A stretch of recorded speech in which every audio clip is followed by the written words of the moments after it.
Dear students, आज के class में हम लोग स्वतंत्रता संग्राम के इतिहास में एक नया विषय जो भारत छोड़ो आंदोलन से संबंधित है उसका अध्ययन करने जा रहे हैं। जहां तक भारत छोड़ो आंदोलन का प्रश्न है तो ये हमारे स्वतंत्रता संग्राम के इतिहास में ये अंतिम सबसे बड़ा आंदोलन है। इस आंदोलन के नेतृत्वकर्ता या प्रस्तुतकर्ता महात्मा गांधी जी ने यह घोषणा की थी कि भारत को स्वतंत्र कराने का हमारे जीवन का अंतिम प्रयास है और इसके बाद देश स्वतंत्र हो जाए। और हुआ भी यही कि आंदोलन शुरू हुआ और बहुत बड़े पैमाने पे इसमें भारत के सभी लोगों ने, सभी पक्षों ने कुछ को छोड़कर जिनके मतभेद थे इस आंदोलन से, सबों ने भाग लिया और अंततः देश को आजाद करके अंग्रेजों को जाना पड़ा। इसलिए हमारे अध्ययन के लिए अनिवार्य है कि हम देखें कि आखिर ये भारत छोड़ो आंदोलन हमारे अध्ययन के दृष्टिकोण से किस प्रकार से उपयोगी है।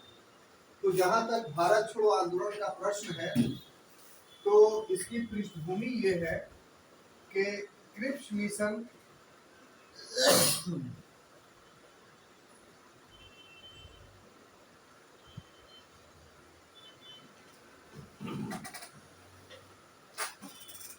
की असफलता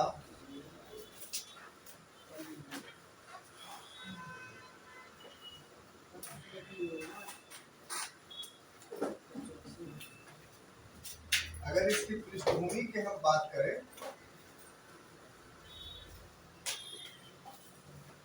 तो हमें इसकी पृष्ठभूमि में निम्न चीजें समझ में आएंगी। पहला, क्रिप्स मिशन की असफलता। दूसरा, जापान का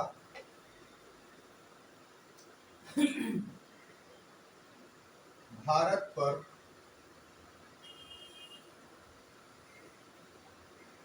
संभावित आक्रमण,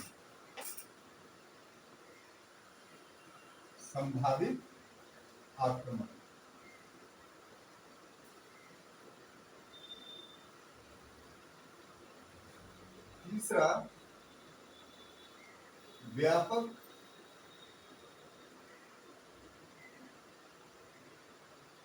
आर्थिक अव्यवस्था।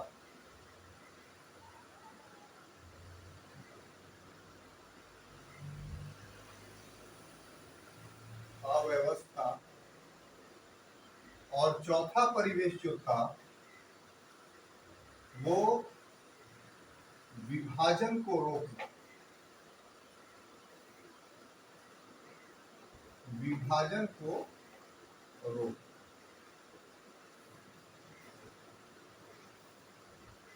ठीक है। तो पहले इसको समझते हैं हम लोग कि 1942 का जो भारत छोड़ो आंदोलन था जिसे हम लोग अगस्त क्रांति के नाम से भी जानते हैं, इसका एक अगला नाम क्या था? अगस्त क्रांति। अगस्त क्रांति के नाम से भी इसे जानेंगे। ऐसा इसलिए क्योंकि ये अगस्त महीने में ही शुरू हुआ। तो भारत छोड़ो आंदोलन जो भारत का राष्ट्रीय स्वतंत्रता संग्राम का अंतिम वृहत आंदोलन है। इसके बाद भी कुछ आंदोलन हुए हैं लेकिन वो छोटे छोटे आंदोलन थे, बड़े और व्यापक आंदोलन नहीं थे। बड़े और व्यापक आंदोलन में भारत छोड़ो आंदोलन अंतिम आंदोलन था हमारे स्वतंत्रता संग्राम का। तो ऐसे परिवेश में इसकी पृष्ठभूमि को, इसके बैकग्राउंड को जानना काफी अनिवार्य है, ठीक है। तो इसके बैकग्राउंड में चार चीजें हमें दिखाई पड़ती हैं। चार पृष्ठभूमि ऐसा था कि जिसके कारण महात्मा गांधी मजबूर हो गए। वो महात्मा गांधी जो द्वितीय विश्व युद्ध में अंग्रेजों को तंग नहीं करना चाहते थे, हिटलर को लाभ नहीं पहुंचाना चाहते थे, लोकतांत्रिक शक्तियों का दमन करना नहीं चाहते थे, वही गांधी द्वितीय विश्व युद्ध चलने के दौरान ही अपने नीति में परिवर्तन कर लेते हैं और कहते हैं कि नहीं, अब आंदोलन अनिवार्य है। यदि अभी आंदोलन नहीं किया गया तो ये भारत के साथ, ये राष्ट्रीय आंदोलन के साथ अन्याय होगा। तो आखिर महात्मा गांधी की विचारधारा में यह आमूलचूल परिवर्तन कैसे हुआ? तो वो परिवर्तन ये 4 परिवेश के परिणाम से हुआ। तो इसलिए इसको व्याख्यायित करना काफी अनिवार्य है। उसमें है क्रिप्स मिशन की असफलता। जैसा कि आप जानते हैं कि अगस्त प्रस्ताव जो 1940 में लॉर्ड लिंडनगिल के द्वारा भारतीयों को दिया गया था, तो उसी समय अगस्त प्रस्ताव से पूर्व भी भारत के राष्ट्रीय नेताओं ने यानी कांग्रेस ने ये मांग किया था कि भारत को स्वतंत्र कर दिया जाए और स्वतंत्र भारत की सरकार अंग्रेजों का द्वितीय विश्व युद्ध में साथ दिया। इसके प्रश्न के जवाब में अगस्त प्रस्ताव आया जिसमें भारतीयों की इस मांग को नकार दिया गया। तो स्वतंत्र करवाने की मांग कांग्रेस की खत्म नहीं हुई। फिर उसके बाद 1942 का जब समय आता है तो भी कांग्रेस अपने इस मांग को दोहराती है और इस दोहराने के क्रम में ब्रिटेन के चर्चिल सरकार पे, उस समय तक चर्चिल जो है प्रधानमंत्री ब्रिटेन के बन चुके थे, उन पर अमेरिका का, चीन का और रूस का दबाव पड़ रहा था। यहाँ तक कि ब्रिटेन की जो लेबर पार्टी थी उसका भी दबाव पड़ रहा था कि आप भारतीयों के साथ सहयोग कीजिए, उनको मुक्ति प्रदान कीजिए और उनका सहयोग प्राप्त कीजिए द्वितीय विश्व युद्ध। इस वजह से चर्चिल ने अंतर्राष्ट्रीय दबाव में आकर करके क्रिप्स को भारत भेजा था और क्रिप्स का भारत आना सिर्फ अंतर्राष्ट्रीय दबाव को महसूस करते हुए उनकी बातों को मानना था। भारत को कोई रियायत देना नहीं था और भारतीयों को दोषी ठहरा देना था कि हम अमेरिका और चीन के शासकों के दबाव में आकर के तो भेज रहे हैं भारत के लोगों को कुछ अधिकार देने के लिए, लेकिन भारत के लोग अड़ंगा की नीति अपना रहे हैं, हमारी बातों को मान नहीं रहे। और क्रिप्स प्रस्ताव में कल ही के क्लास में हमने देखा कि किस ढंग से लिलिथगो और चर्चिल के बीच जो वार्तालाप हुआ, उसमें चर्चिल ने लिलिथगो को कहा कि सिर्फ हम लोग को अंतर्राष्ट्रीय समुदाय को दिखाना है, इसी के लिए हम क्रिप्स को भेज रहे हैं, स्टैफोर्ड क्रिप्स को भेज रहे हैं। वास्तव में हम भारत को कोई रियायत देने के मूड में नहीं है और वो हमारे निर्देशानुसार ऐसे प्रस्ताव लाएगा जिस प्रस्ताव को भारत के नेता या कांग्रेस स्वीकार नहीं कर पाएगी और जब स्वीकार नहीं करेगी तो फिर हम अंतर्राष्ट्रीय स्तर पर अपने आप को निर्दोष साबित कर देंगे और भारतीयों को दोषी करार देंगे। तो इस ढंग से क्रिप्स मिशन की जो असफलता थी, उस असफलता से भारत के नेता ठगे हुए महसूस कि हमें तो बेवकूफ बनाया गया और एक कूटनीतिकता के तहत अंतर्राष्ट्रीय समुदाय को संतुष्ट कर दिया गया। तो क्रिप्स मिशन की असफलता जो है वो गांधी जी के विचारों में परिवर्तन लाने का एक बहुत बड़ा कारण साबित। अब गांधी ने ये देख लिया कि जो हम अंग्रेजों का सहयोग करना चाह रहे हैं ये शक्ति सहयोग के लायक नहीं है और यदि इस समय हम आंदोलन नहीं छेड़ते हैं तो फिर हमारे देश के साथ एक गद्दारी हो। तो जो 39 में या 40 में गांधी आंदोलन के बिल्कुल विरुद्ध थे, वो आंदोलन के समर्थक इस कारण बन गए क्योंकि क्रिप्स मिशन असफल हो। दूसरा परिवेश था, इसने भी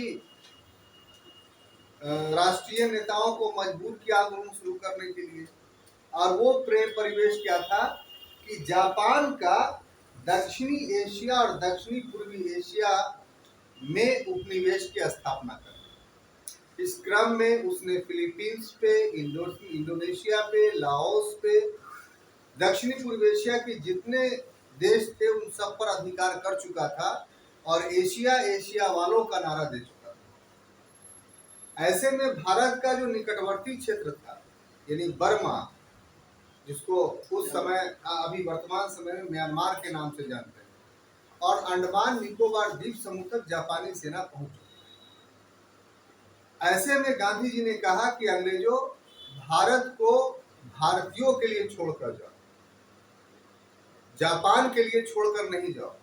अगर तुम चले जाओगे तो जापान का आक्रमण भारत पर नहीं होगा क्योंकि जापानियों को भारतीयों से कोई शत्रुता नहीं है। जापानियों को ब्रिटेन से शत्रुता है, और जब तक ब्रिटेन रहेगा भारत में तब तक जापान के आक्रमण का खतरा रहेगा। इसलिए तत्काल ब्रिटेन को भारत छोड़ देना चाहिए ताकि जापान का भारत पर आक्रमण नहीं हो। और यदि तत्काल ब्रिटेन के यहाँ से जाने से कोई अव्यवस्था उत्पन्न होती है तो ये अव्यवस्था ब्रिटेन के परतंत्रता से ज्यादा अच्छी है। हरिजन में गांधी जी लगातार इस वैश्विक रणनीति को, एक कूटनीति को लिखते रहे और जनता में इसका संदेश जाता रहा कि अंग्रेज ही जापानी आक्रमण के लिए उत्तरदायी हैं, और यदि अंग्रेज नहीं जाते हैं तो इनके खिलाफ एक बड़ा आंदोलन करना अनिवार्य है। क्लियर? तो इस प्रकार से जापानी आक्रमण ने भी जो है वो गांधी जी को भारत छोड़ो आंदोलन करने के लिए बाध्य किया। क्लियर? अब देखिए तीसरा जो कारण है वो उस समय की आर्थिक व्यवस्था है। उस समय ब्रिटिश नीति के कारण पूर्व से ही भारत की आर्थिक स्थिति काफी शोचनीय हो गई।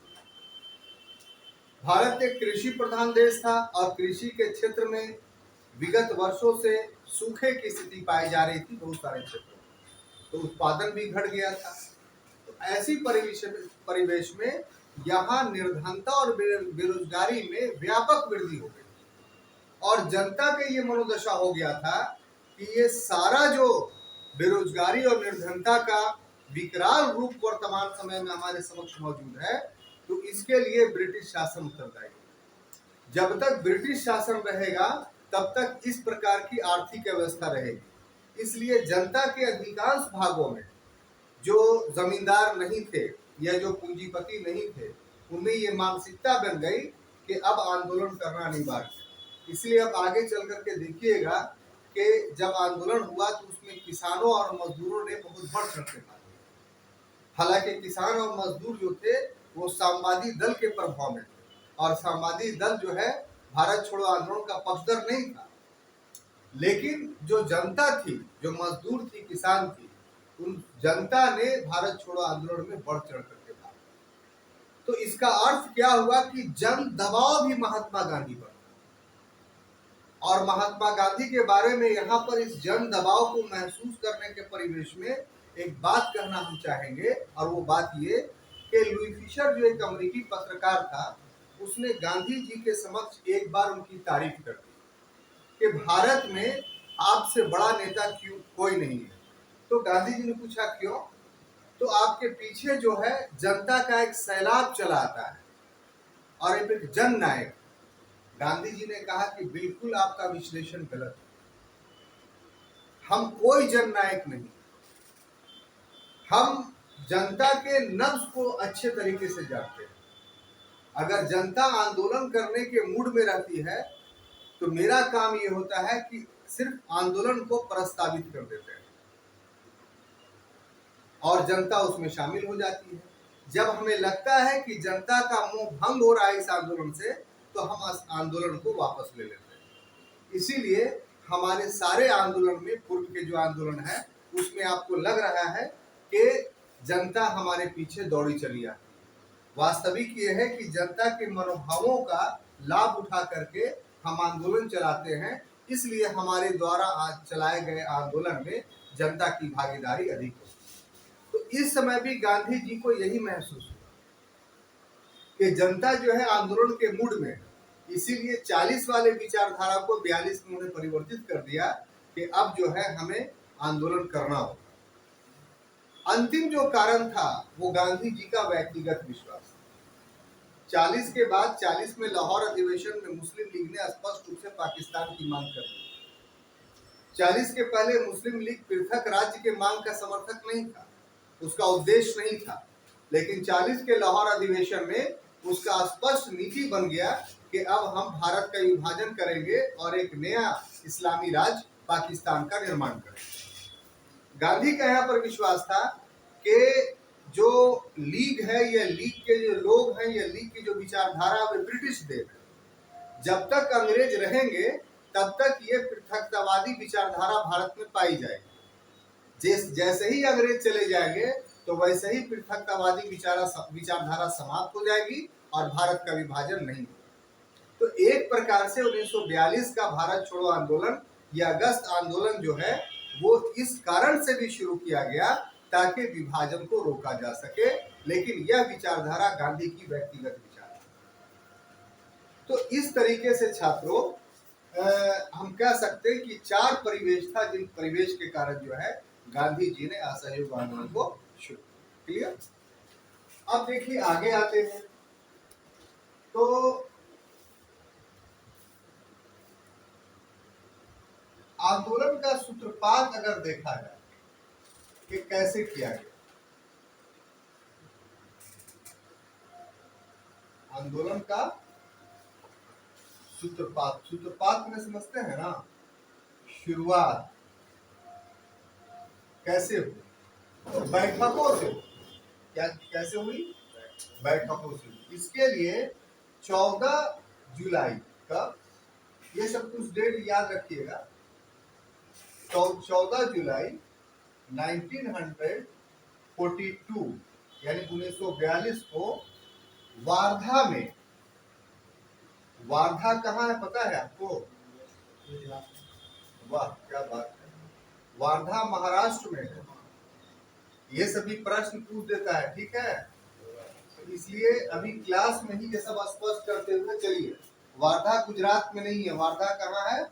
महाराष्ट्र में। इसके पीछे भी एक इतिहास भी बताते हैं आपको। यहाँ कांग्रेस कार्यकारिणी की बैठक हुई। किसकी बैठक हुई? कांग्रेस कार्यकारिणी की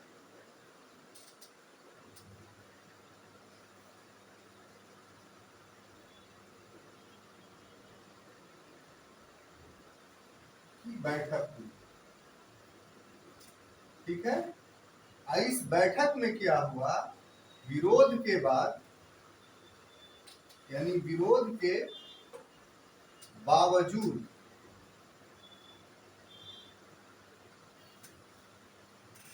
भारत छोड़ो प्रस्ताव, भारत छोड़ो प्रस्ताव पारित किया। अब देखिए इसको समझने की जरूरत है। सबसे पहले हमने कहा आपको कि वार्धा को समझाना होगा। तो वार्धा को एक बात तो ये समझनी है कि ये है कहाँ, तो महाराष्ट्र में है, लेकिन स्वतंत्रता संग्राम के इतिहास में इसका एक अपना महत्व है, और उस महत्व को यदि आप नहीं जानिएगा तो आपको ये हमेशा याद नहीं रहेगा। देखिए साहब, गांधी जी जब 9 जनवरी 1915 ईस्वी को साउथ अफ्रीका से लौटे थे तो अकेले नहीं लौटे, बल्कि अपने साथ बहुत सारे वहां के लोग जो अब गांधी के अनुयायी बन गए थे और गांधी को छोड़ना नहीं चाहते थे, गांधी की विचारधाराओं से लगाव होने के कारण वो अभिन्न रूप से गांधी से जुड़ चुके थे, इसलिए वो सब उनके साथ चले आए। तो गांधी को बसाना था इन लोगों को, उसके लिए अहमदाबाद में साबरमती नदी के तट पर एक आश्रम की स्थापना की। उस आश्रम का नाम साबरमती आश्रम। तो 1915 से लेकर के 1930 ईस्वी तक गांधी जी इसी आश्रम में रहते थे। यहीं से कहीं जाना हुआ तो जाते थे, किसी आंदोलन में भाग लेते थे। लेकिन जब 1929 का लाहौर अधिवेशन हुआ और उस लाहौर अधिवेशन में पूर्ण स्वतंत्रता की मांग की गई और इसकी मांग के लिए सविनय अवज्ञा आंदोलन शुरू किया गया। तो इस सविनय अवज्ञा आंदोलन की शुरुआत नमक सत्याग्रह से हुई, ठीक है। तो नमक सत्याग्रह के लिए 12 मार्च, कितना? 12 मार्च 1930 ईस्वी, 12 मार्च 1930 ईस्वी को साबरमती आश्रम से गांधी जी अपने 72 अनुयायियों के साथ निकले।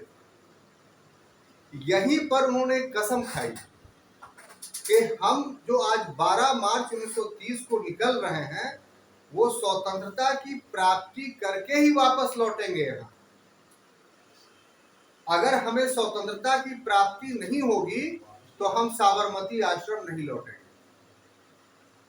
तो गांधी जी 12 मार्च से निकले और 5 अप्रैल को डांडी पहुंच करके 6 अप्रैल 1930 ईस्वी को नमक बना दिया।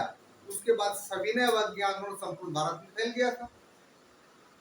लेकिन सविनय अवज्ञा आंदोलन के दौरान या समाप्ति के बाद भारत तो आजाद नहीं हुआ। तो इसलिए गांधी जी अब साबरमती नहीं लौट सकते, क्योंकि कसम खा ली। गांधी जी का वचन ही बहुत महत्वपूर्ण होता था।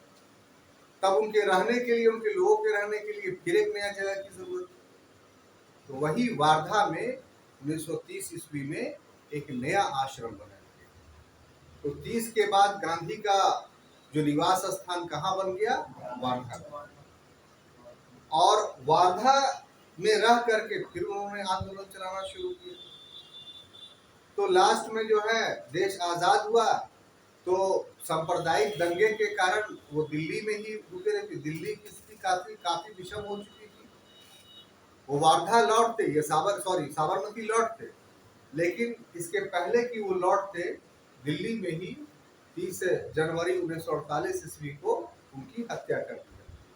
तो फिर अपने जीवन में कभी भी साबरमती आश्रम इस तरीके से।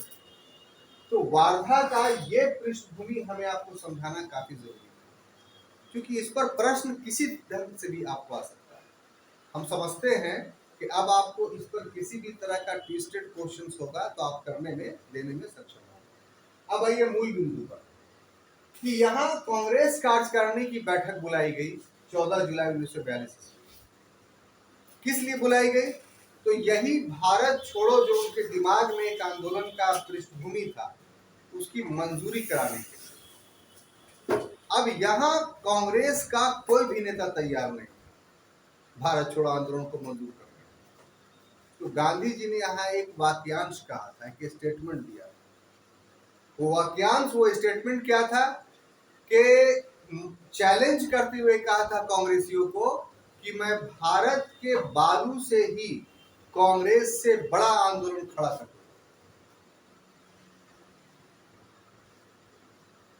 मुख्य विरोधी जवाहरलाल नेहरू थे।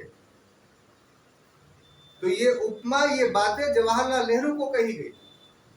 जवाहरलाल नेहरू या कांग्रेसी नेता इस बात को जानते थे कि कांग्रेस का अर्थ होता है गांधी और गांधी का अर्थ होता है कांग्रेस।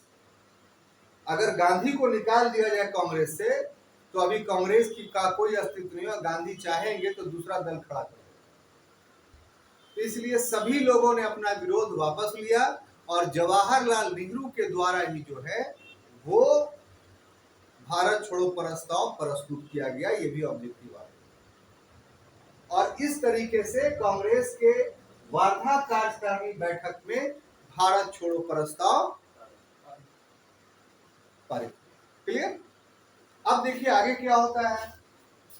तो आगे ये होता है कि कांग्रेस से ये तो कार्यकारिणी थी, लेकिन आंदोलन तभी शुरू होगा जब कांग्रेस जो संपूर्ण एक दल था उसकी मंजूरी इसकी ली है।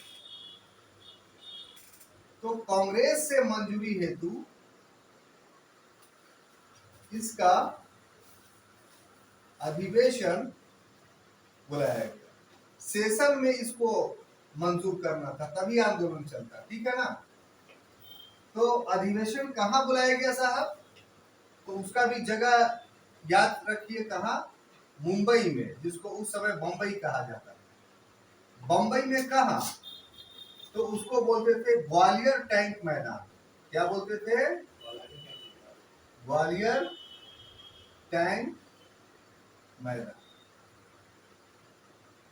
यहाँ ये अधिवेशन जो है वो 7 अगस्त को प्रारंभ हुआ। कब? 7 अगस्त को प्रारंभ हुआ। ठीक है ना? और 8 अगस्त को भारत छोड़ो को मंजूरी मिली। ठीक है? भारत छोड़ो को क्या मिली? मंजूरी मिली।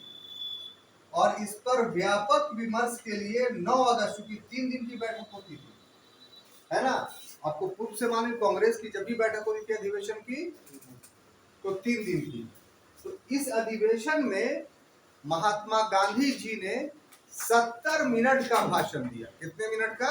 70 मिनट का। और पट्टाभी सीतारमैया जो गांधी जी पर या कहिए कांग्रेस पर एक पुस्तक लिखी है, कांग्रेस का इतिहास, उसमें वो बताते हैं कि इस दिन गांधी जी देवदूत और पैगंबर के समान लग रहे थे। जो भाषण दे रहे थे उसमें एक शून्य आधारित शांति थी ग्वालियर टैंक मैदान, जिसको हम लोग बोलते हैं पिन ड्रॉप साइलेंस।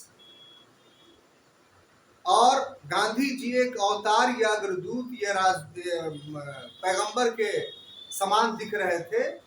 और इसके बाद अगस्त प्रस्ताव पारित किया गया, अगस्त प्रस्ताव बोल रहे हैं, भारत छोड़ो प्रस्ताव पारित किया गया। और यही गांधी जी ने करो या मरो का नारा दिया।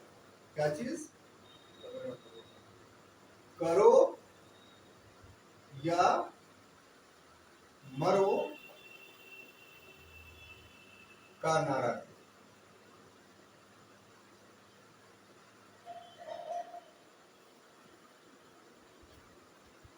यानी डू और, ठीक है ना। अब देखिए, ये भी एक बहुत बड़ी बात है कि वो गांधी जो पूरी तरीके से अहिंसा के समर्थक थे और हिंसा होने पर समय समय पे बहुत सारे आंदोलनों को वापस लिया, तो क्या गांधी अब हिंसावादी हो गए थे?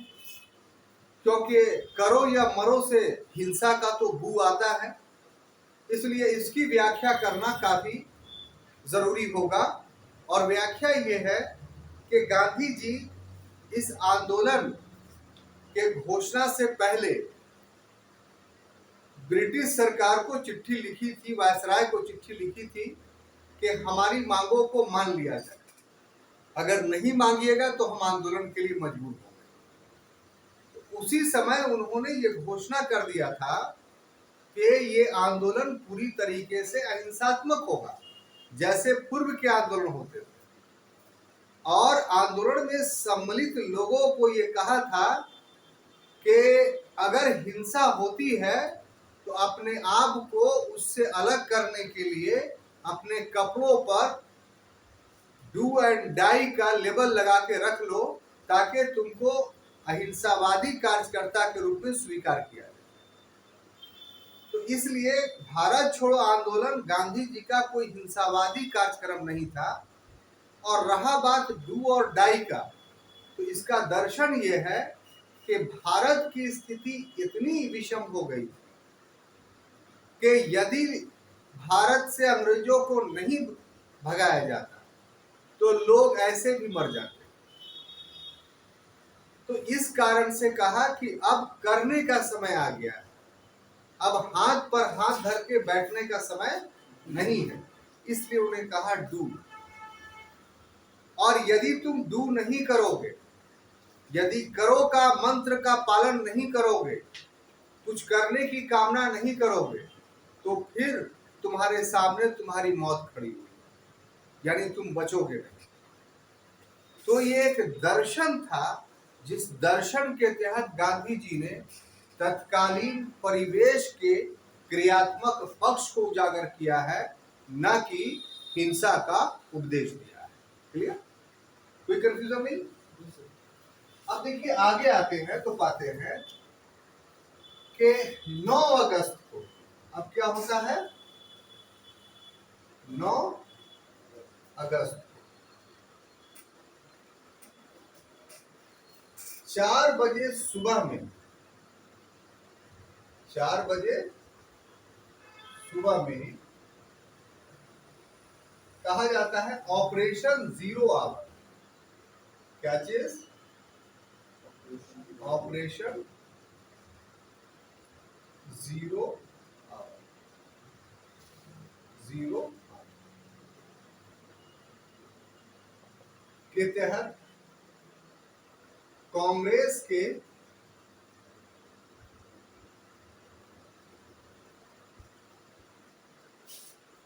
सभी बड़े नेता को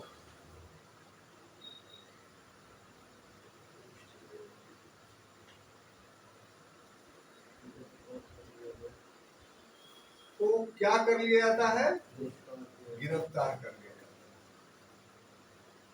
ठीक है। अब देखिए गिरफ्तार कर लेने के बाद क्या होता है, तो उन्हें एक साथ नहीं रखा जाता है, सभी को अलग अलग जेलों में रखा जाता है। तो किन्हें किस जेल में रखा जाता है, ये परीक्षा के दृष्टिकोण से काफी महत्वपूर्ण है। ठीक है। तो उसमें देखिए आप कि गांधी जी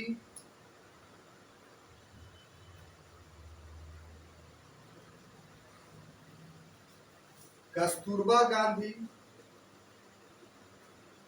क्या चीज, इनकी कौन थी, वेरी गुड, और सरोजनी नायडू, ये भी स्वतंत्रता सेनानी थी, सरोजनी नायडू, सॉरी नायडू, और महादेव देसाई, ये उनके सचिव थे। किनके, गांधी जी। इन चारों को पूना के आगा खां महल में कैद किया गया। कहा, पूना के आगा खां महल में। एकदम याद करते हुए चलिए, नजर बंद कर लीजिए। हाँ, आगा खां महल। ठीक है। अब देखिए जवाहरलाल नेहरू को किनको, जवाहरलाल नेहरू को अल्मोड़ा जेल,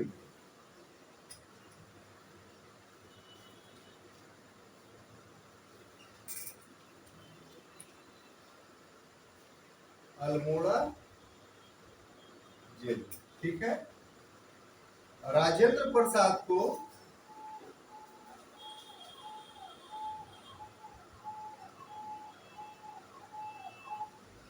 बांकीपुर जेल। बांकीपुर समझ गए हैं, स्टेशन के सामने पटना में जो है ना, जो अब बुद्धा पार्क बन गया है, वही बांकीपुर जेल था। ठीक है। और अब्दुल कलाम आजाद को कहा, बांकुड़ा जेल में, बांकुड़ा पश्चिम बंगाल में। और कार्यकारिणी के अन्य सभी सदस्य को, कार्यकारिणी के अन्य सभी सदस्य को गुजरात के अहमदनगर जेल, जो अहमद शाह ने जो है किला का निर्माण किया था, अंग्रेजों ने उस किले को जेल में कन्वर्ट कर दिया था। ठीक है, बात समझ में आई।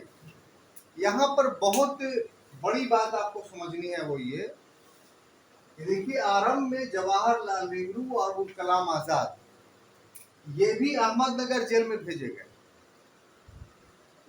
लेकिन बाद में चल करके चूंकि यहाँ ये लोग आपस में मिल करके राष्ट्रीय आंदोलन को प्रभावित कर रहे थे, तो फिर दोनों को अलग अलग करने के लिए जवाहरलाल नेहरू को अल्मोड़ा में, अब्दुल कलाम आजाद को बांकुड़ा में भेज दिया। ठीक है। और बाकी कार्यकारिणी के सदस्य जो है अहमदनगर जेल में। तो कौन कहाँ था, ये वस्तुनिष्ठ परीक्षा के दृष्टिकोण से काफी महत्वपूर्ण है, वो आप याद करें। अब देखिए ये तो हो गया, गिरफ्तार कर लिए गए। ठीक है। तो गिरफ्तार जब कर लिए गए तो आंदोलन का क्या हुआ, तो आंदोलन का नेतृत्व जो है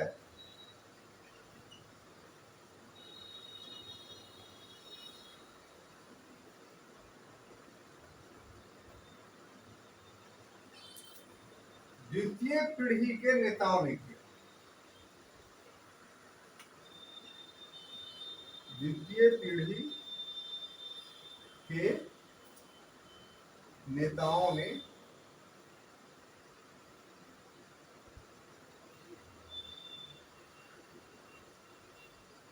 और द्वितीय पीढ़ी के नेताओं में कौन कौन शामिल थे साहब? तो जयप्रकाश नारायण, जयप्रकाश नारायण, अच्युत पटवर्धन,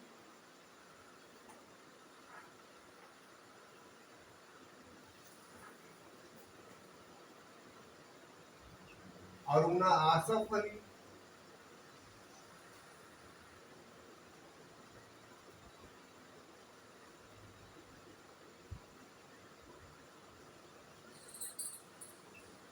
ठीक है, आदि। यहां पर एक बात ध्यान देने योग्य है कि ये पहला ऐसा आंदोलन था कि जिसमें द्वितीय पीढ़ी के नेता उभर करके सामने आए। इतना दिन जब आंदोलन चलाया गांधी ने तो उससे एक फायदा हुआ कि अब देश को प्रथम पीढ़ी के नेताओं के अतिरिक्त द्वितीय पीढ़ी के का नेतृत्व मिल गया। यानी अब चोटी के नेता गिरफ्तार कर लिए तो आंदोलन नेतृत्व ही नहीं होगा, उसको नेता मिलेगा। लेकिन गांधी जी को इस बात का एहसास पहले ही हो गया कि जैसे ही हम आंदोलन की घोषणा करेंगे वैसे ही चोटी के नेताओं को गिरफ्तार कर लिया जाएगा। इसलिए गांधी जी ने घोषणा कर रखी थी कि सर्वोच्च नेताओं की गिरफ्तारी के बाद भारत की जनता अपना नेता स्वयं होगी और हर व्यक्ति अपना नेता होगा और हर व्यक्ति स्वतंत्रता का अनुभव करेगा, यानी कोई किसी के अधीन नहीं होगा। और जब आप अपने आप को स्वतंत्रता का अनुभव करेंगे और उसके तरह व्यवहार करना शुरू कर देंगे पूरे भारतवर्ष में, तो क्या हो जाएगा कि साहब अंग्रेज ब्रिटिश प्रशासन पूरी तरीके से विफल साबित होगा। स्वयं को स्वतंत्र महसूस करने का अर्थ क्या था कि हम जो है वो ब्रिटेन की बात या उसकी संस्थाओं को मानेंगे ही। तो कोई सत्ता पर शासन तभी करती है जब उस सत्ता के बनाए गए नियमों और कानूनों को आप मानते हैं। जिस दिन सारी जनता किसी सत्ता के बनाए गए नियमों और कानूनों को मानना बंद कर देगी, उस दिन वो सत्ता रह ही नहीं सकती, समाप्त हो जाएगी, चाहे वो सत्ता कितना भी निरंकुश क्यों नहीं। निरंकुशता को जनता बर्दाश्त करती है तब कोई निरंकुश शासक शासन करता है। ये इतिहास में शासन व्यवस्था के इतिहास का एक अकाट शब्द है। बात समझ में आई? अब देखिए इसके बाद घटनाक्रम क्या हुआ जो थोड़ा जानना चाहिए आपको कि आंदोलन में उग्रता लाने का काम अंग्रेजों ने किया। कैसे किया वो आपको समझना होगा। इस आंदोलन के दौरान गांधी जी ने, चूंकि 9 अगस्त की बैठक नहीं हो पाई, 9 अगस्त की बैठक अगर होती तो उसमें कार्यक्रम प्रस्तुत किए जाते, जैसे असहयोग और सविनय विज्ञानों के कार्यक्रम प्रस्तुत किए गए थे कि आपको आंदोलन क्या करना है, तो अमुक अमुक काम करना है। तो ऐसा कांग्रेस के तरफ से कार्यक्रम घोषणा करने का अवसर ही नहीं आया और पूर्व में ही कांग्रेसी नेताओं को गिरफ्तार कर लिया गया घोषणा करने से पूर्व। तो आंदोलन चला कैसे, ये एक बहुत बड़ी बात है। तो आंदोलन जो हिंसात्मक हुआ वो अंग्रेजों की देन थी। और कैसे कि ब्रिटिश शासन ने समाचार पत्रों में समाचार छपवाना शुरू किया कि ये आंदोलन काफी विध्वंसकारी होगा, पूर्व नियोजित है ये, इसमें लोगों का प्रोग्राम, सरकार को ये सूचना मिली है कि लोगों का प्लान पोस्ट ऑफिस में आग लगाना है, रेलवे पटरी को उखाड़ देना है, सरकारी कार्यालयों में आग लगा देनी है, थाना को जला देना है, अंग्रेजों को मारना है। तो इस प्रकार की जो समाचार ब्रिटिशों ने छपवाया, तो आंदोलनकारियों ने इसको कांग्रेस का कार्यक्रम मान लिया। नहीं बात समझ आ रही कि वो इसका मतलब गिरफ्तार जो किया गया कांग्रेस के नेताओं को, उसी समय कागज पत्र मिला होगा अधिवेशन का, उसमें ये सब लिखा हुआ होगा, तभी ना अंग्रेज छाप रहे हैं। इसका मतलब है कि राष्ट्रीय नेताओं का उद्देश्य ही, ठीक है, बात समझ आई। इसीलिए हम कह सकते हैं, हालांकि ऐसा कोई कागज नहीं मिला जो अनुसंधान हुआ, पूरी तरीके से गांधी का उपदेश था इंसाफ। तब बिहार, उत्तर प्रदेश बहुत ज्यादा प्रभावित हुआ। 90% थाना और पोस्ट ऑफिस बिहार में समाप्त हो गया था। पटना से बिहार के विभिन्न जिलों में सेवा हेलीकॉप्टर के आप किसी चीज से नहीं जा सकते, सारी सड़कें तोड़ दी गई थी, जाम कर दी, इतना विध्वंसकारी। रेल की पटरियां पूरी उखाड़ दी गई, आप किस चीज से जाओ। और सबसे महत्वपूर्ण बात यह है कि इसमें उषा मेहता नाम की एक महिला सामने है, और उन्होंने बंबई से जो है वो एक आजाद रेडियो शुरू किया, जिसको मद्रास तक सुना जा सकता था। सोचिए कितना डिस्टेंस। और उस पर अच्युत पटवर्धन जो आके डेली तकरीर करते थे उस रेडियो। बाद में बंबई पुलिस ने इसको जब्त किया। इस दौर में बहुत सारे क्षेत्रों में अस्थायी टेम्पोररी सरकार की स्थापना हुई, अर्थात वहां जो है वो ब्रिटिश सरकार पूरी तरीके से समाप्त हो। तो वो स्थल कौन थे, वहां कौन सी सरकार स्थापित हुई, उसका नेतृत्व किसने किया, ये काफी महत्वपूर्ण, ठीक है। उसमें देखते हैं हम लोग, तो पाते हैं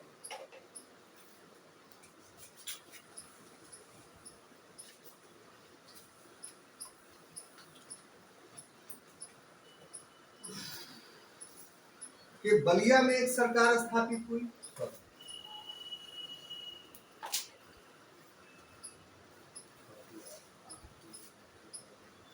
समानांतर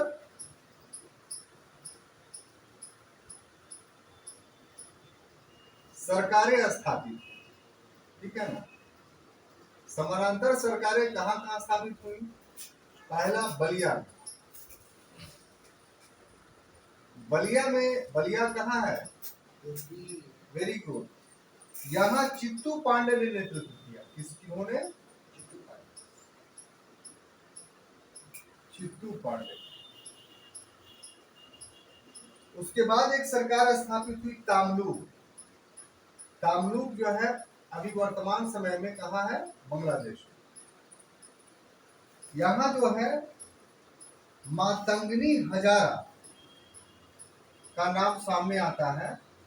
इनके साथ एक बात जुड़ी हुई है कि महिला थी, और गोली जब इनको लगी तो गोली लगने के बाद भी इनके हाथ से तिरंगा झंडा नहीं छूटा था, और मर भी गई तो भी उनके हाथ ने तिरंगा को ऊपर रखा।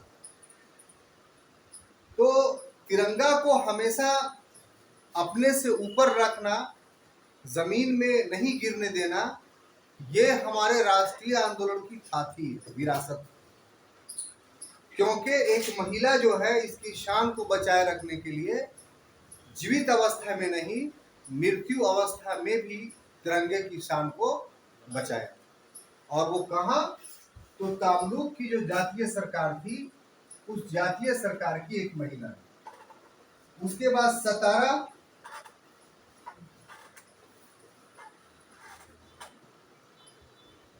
ये वाई.डी. चौहान थे, और ये सबसे दीर्घजीवी सरकार, यानी समानांतर सरकार में सतारा की सरकार क्या थी? सर्वाधिक काल का। सर्वाधिक काल तक चलने वाली सरकार, और ये सर्वाधिक काल कब तक था? तो 1945 तक, यानी 42 में आंदोलन शुरू हुआ और उसके बाद 45 तक चला। तो इसमें एक और है, बोर्ड पे जगह नहीं इसलिए उसको नहीं लिख पा रहे, एक अलग प्रकार का एक गुप्त संस्था बनी थी जिसका नाम था आजाद दस्ता। उस समय जयप्रकाश नारायण हजारीबाग जेल में बंद थे और दीपावली के दिन वो जेल से भागने में सफल रहे। गया होते हुए मुगल सराय गए और वहां से फिर नेपाल चले गए, गोरखपुर पे, और वहां उन्होंने आजाद दस्ते की नींव डाली। ये आजाद दस्ता अंग्रेजों को बहुत तंग करता रहा और 45 तक इसकी गतिविधियां, चूंकि इसका उद्देश्य था ब्रिटिश खजाने को लूटना, ब्रिटिश आर्म्स को लूटना और अंग्रेजों पर आक्रमण करना, और बहुत हद तक ये आजाद दस्ता जो है वो सफल। ये भी एक विडंबनापूर्ण बात है कि भारत की कांग्रेस के अतिरिक्त जितनी राजनीतिक संस्थाएं थी, जैसे मुस्लिम लीग, जैसे हिंदू महासभा, जैसे अंबेडकर की पार्टी, इन सबों ने या कम्युनिस्टों का नाम इसमें गद्दारों के रूप में आता है, क्योंकि कम्युनिस्ट पार्टी जो थी वो रूस से गाइड हो रही थी और रूस मित्र राष्ट्र से लड़ रहा था, इसलिए कम्युनिस्टों ने इसको जन आंदोलन घोषित कर दिया इस युद्ध को, और भारत छोड़ो आंदोलन के विरोध में चले। लेकिन जो मजदूर थे, किसान थे, वो कॉमरेड थे सब, लेकिन उन लोगों ने भारत छोड़ो आंदोलन में भाग लिया।